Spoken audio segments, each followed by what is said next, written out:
प्रश्न अनेक तर उत्तर एउटै।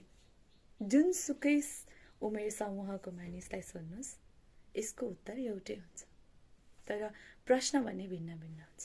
के हो म भन्छु। सन्चै हुनुहुन्छ? आरामै हुनुहुन्छ? के छ हाल खबर? के गर्दै हुनुहुन्छ? कस्तो चल्दैछ?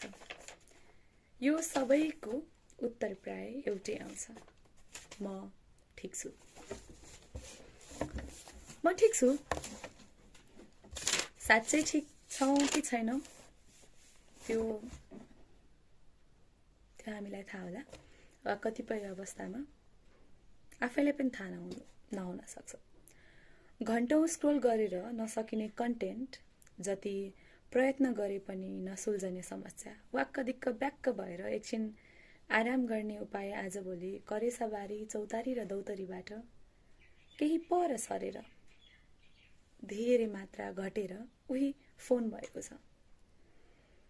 आफूलाई मनपर्ने कुरा देखाइदिन्छ, ठ्याक्कै यही नै हेर्न खोजेको हो भन्ने थाहा पनि पाइदिन्छ।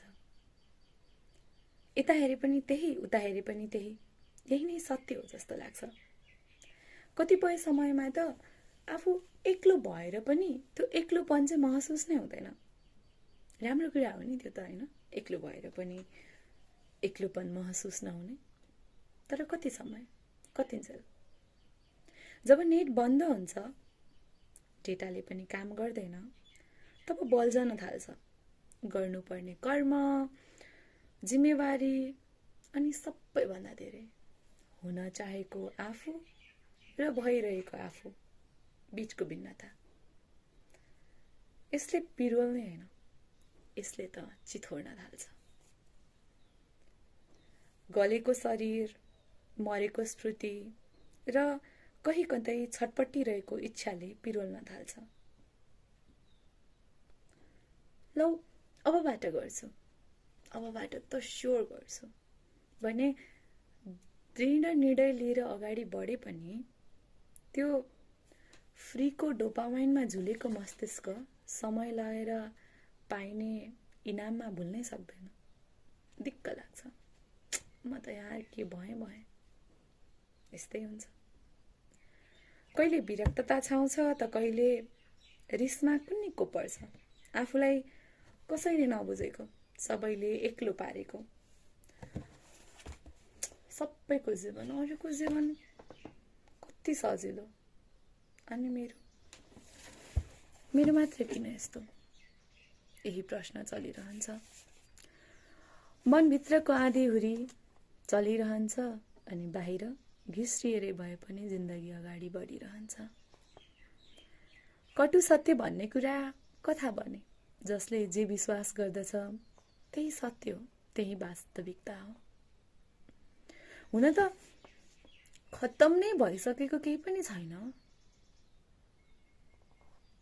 तर म ठिक छुको भित्र लुकिरहन जरुरत पनि त छैन। मलाई अप्ठ्यारो भयो, मलाई गाह्रो परेको छ, यो पनि त भन्न सकिन्छ। यो पनि त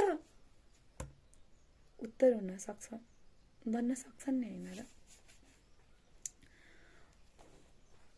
होला अनेक कुराहरू जसले गर्दाखेरि प्रश्नको उत्तर यो बनिरहेको छैन होला, तर आफूले आफूलाई सम्हाल्नमा यस्तो खप्पिस मान्छे, आफूले आफूलाई चिनेको मान्छेले कहिलेकाहीँ आफैलाई प्रश्न गर्छ,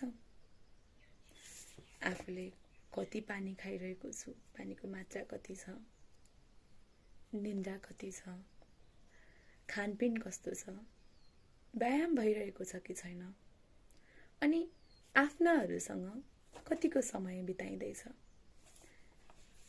आफूलाई आफ्नो नजिक ल्याउने क्रियाकलाप कतिको गरिँदैछ। केही क्षण आफूसँग पनि बिताइन्छ कि बिताइँदैन। अब अर्को प्रश्न हुन सक्छ, यो जरुरत छ र? जरुरत छैन र? ठिक छ, सबै भयोभरको समस्याको समाधान नहोला, सबै भयोभरको कुराको हल नहोला, ठिक नहोला, तर अहिले जे चलिरहेको छ त्यसलाई सजिलो बनाउन सकिन्छ कि? त्यसलाई सुल्झाउन पो सकिन्छ कि? त्यो ठिक छको मुखौटो खोल्न त्यस्तो डराउनु पर्छ र? त्यस्तो डरलाग्दो हुन्छ र? एकचोटि आफूलाई बुझ्नेहरूसँग त्यो मुखौटो खोलेर आफ्नो वास्तविकता भन्ने प्रयत्न गर्ने पो हो कि?